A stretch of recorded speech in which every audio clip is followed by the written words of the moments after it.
Assalamualaikum warahmatullahi wabarakatuh. Perkenalkan, nama saya Nabila Salsabila dengan NIM 4524091224. Saya mahasiswa dari Fakultas Psikologi Universitas Boswa. Video ini dibuat sebagai salah satu pemenuhan tugas dari mata kuliah Filsafat Ilmu dan Logika. Dan pada video kali ini saya akan menjelaskan tentang kemajuan ilmu pada zaman Renaissance dan zaman modern.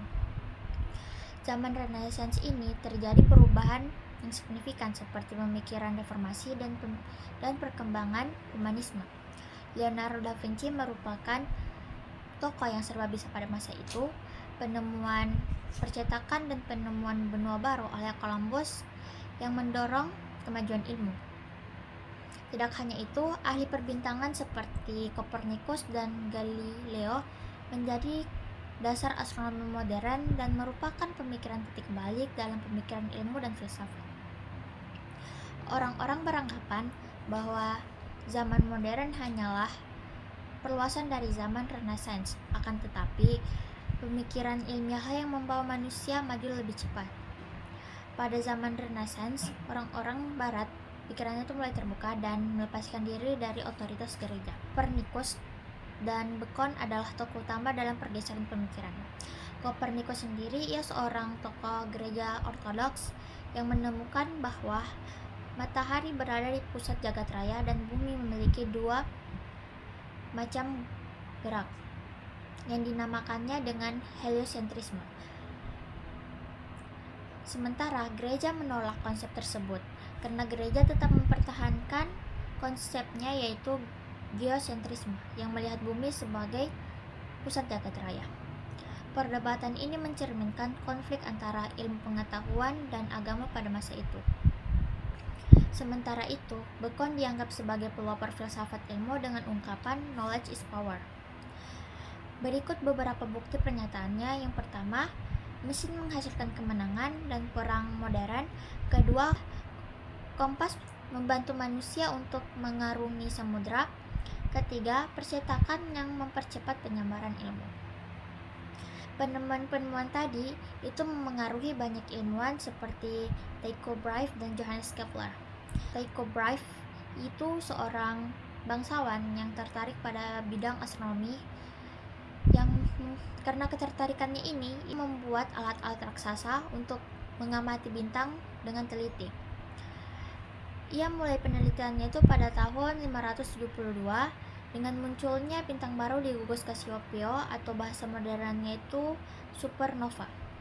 Adanya bintang ini menggugurkan pendapat yang menyatakan bahwa angkasa diciptakan oleh Tuhan, maka angkasa tidak dapat berubah sepanjang masa dan bentuknya akan tetap abadi. Pada tahun 1577, dia kembali melakukan penelitiannya. Dengan munculnya komet, ia menetapkan lintasan yang diikuti komet. Lintasan ini jauh dari planet Venus. Dan kemudian penelitiannya ini kembali membuktikan bahwa benda-benda angkasa tidak menempel pada kristal spheres, melainkan datang dari tempat yang tidak kelihatan dan kemudian muncul di tempat yang kelihatan dan akan kembali hilang. Johannes Kepler mewarisi hasil pengamatan Tycho dan ditemukan 3 hukum penting dalam astronomi. Yang pertama, semua planet orbitnya itu berbentuk elips. Yang kedua, dalam waktu yang sama, garis penghubung antara planet dan matahari selalu melintasi bidang yang luasnya sama. Yang ketiga, bila jarak rata-rata dua planet A dan B dengan matahari adalah X dan Y, sedangkan waktu untuk melintasi orbit masing-masing adalah P dan Q, maka P plus bahagi Q plus sama dengan X plus bahagi Y plus. Ketiga hukum ini ditemukannya setelah perhitungan sekitar 10 tahun lamanya tanpa logaritma. Perhitungan yang tepat menyingkirkan semua tahayul. Dan karya-karya ini menjadi dasar pemahaman tentang alam semesta sampai sekarang. Galileo, penemu lintas peluru, hukum pergerakan, dan tata bulan planet Jupiter. Penemuan tata bulan planet Jupiter memperkokoh keyakinan bahwa tata surya bersifat heliosentrik. Ia juga membagi sifat benda menjadi dua golongan, yaitu sifat primer yang dapat diukur dan sifat sekunder yang subjektif. Temuan Napier yaitu logaritma membawa dampak besar dalam perkembangan ilmu pengetahuan. Pada zaman de Sartre ditemukan projektif geometri yang berkaitan dengan cara manusia melihat benda dari tempat tertentu. Ada juga Fermat yang mengembangkan orthogonal coordinate system dan melakukan penelitian teori aljabar. Ia bersama Pascal menyusun dasar-dasar perhitungan statistika. Setelah zaman Renaissance, dimulailah zaman modern. Zaman modern ini dipelopori oleh Newton. Newton sendiri seorang pemimpin pembuatan uang logam di Inggris. Ia juga menekuni bidang ilmu dan kemudian terciptalah teori gravitasi, kalkulus, dan optika. Teori gravitasi muncul karena persangkaan penyebab planet tidak mengikuti pergerakan lintas lurus. Persangkaan inilah yang dijadikan titik tolak spekulasi dan perhitungan-perhitungan. Sayangnya, penyelidikan ini sempat dihentikan selama 16 tahun lamanya, dan kemudian ia kembali menyelidikinya setelah mengatasi beberapa hal. Teori gravitasi sendiri menjelaskan mengapa planet tidak bergerak lurus, melainkan mengikuti lintas elips karena adanya gravitasi. Kedua, kalkulus atau sering disebut dengan diferensial atau integral. Ini sendiri ditemukan oleh Newton dan Leibniz di Jerman. Kalkulus ini sangat berguna untuk menghitung hubungan yang berubah antara dua atau lebih dengan ketentuan yang teratur seperti kecepatan planet, maksima dan minima kurva, luas lingkaran apabila radius berubah. Tanpa kalkulus, matematika tidak berkembang seperti sekarang. Yang ketiga atau yang terakhir yaitu optika, tentang cahaya. Newton sendiri membuat teleskop tanpa lensa dengan cermin cekung untuk menghindari pembiasan cahaya yang disebut dengan penyimpangan kromatik, yaitu cahaya primer terbias menjadi pelangi.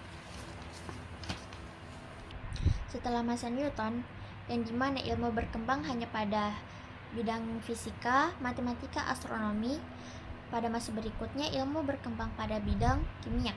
Berbeda dengan ilmu-ilmu sebelumnya yang dimulai menggunakan logika, aksioma, dan deduksi, kimia dimulai berdasarkan percobaan-percobaan yang hasilnya ditafsirkan dan percobaannya bersifat kualitatif. Joseph Blake dikenal sebagai pelopor CO2 yang melalui percobaannya pada pemanasan terhadap kapur. Henry Cavendish meneliti reaksi besi dan asam yang menghasilkan gas yang dapat dinyalakan.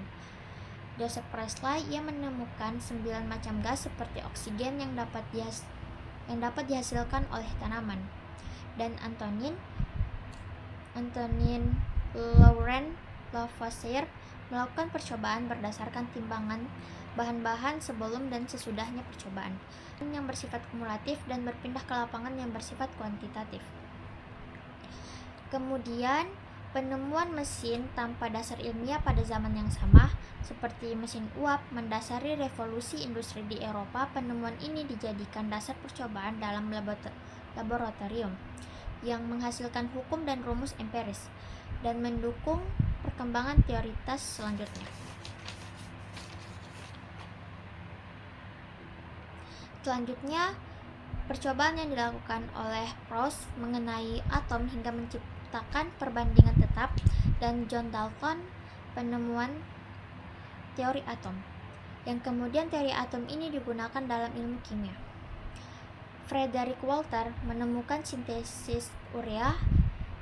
Henry Becquerel, Curie, dan Thomson menemukan radium, logam yang dapat berubah menjadi logam lain, dan elektron.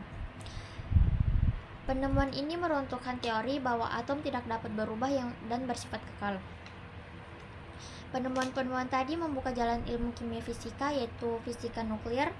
Pada tahun 1900 sampai 1914, teori Keynesian menunjukkan bahwa ruang dan waktu adalah kesatuan yang mutlak, tidak seperti yang dipahami fisikawan sebelumnya.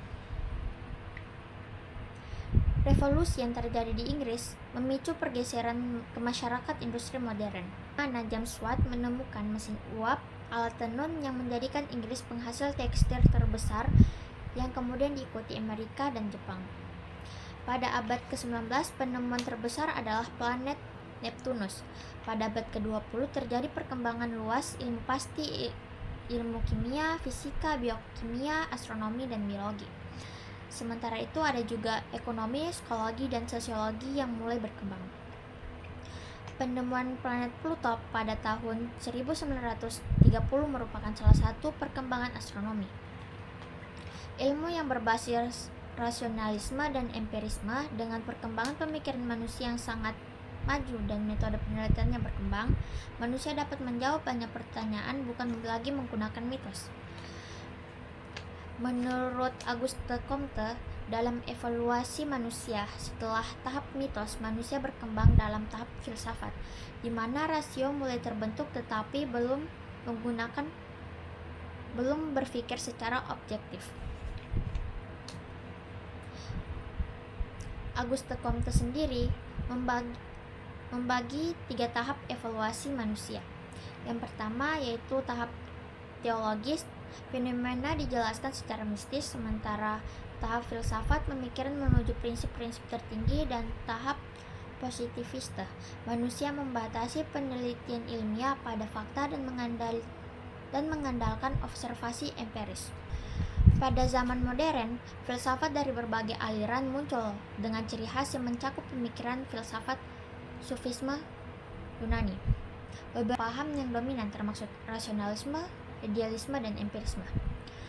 Rasionalisme menekankan pentingnya akal sebagai alat utama untuk memperoleh pengetahuan, sedangkan idealisme berfokus pada hakikat fisik sebagai jiwa dan spirit. Sementara itu, empirisme menekankan bahwa pengalaman adalah hal penting dalam pembentukan pemikiran. Sekian penjelasan saya pada video kali ini. Mohon maaf apabila ada salah kata. Saya mengucapkan banyak terima kasih dan sampai jumpa di video selanjutnya. Wassalamualaikum warahmatullahi wabarakatuh.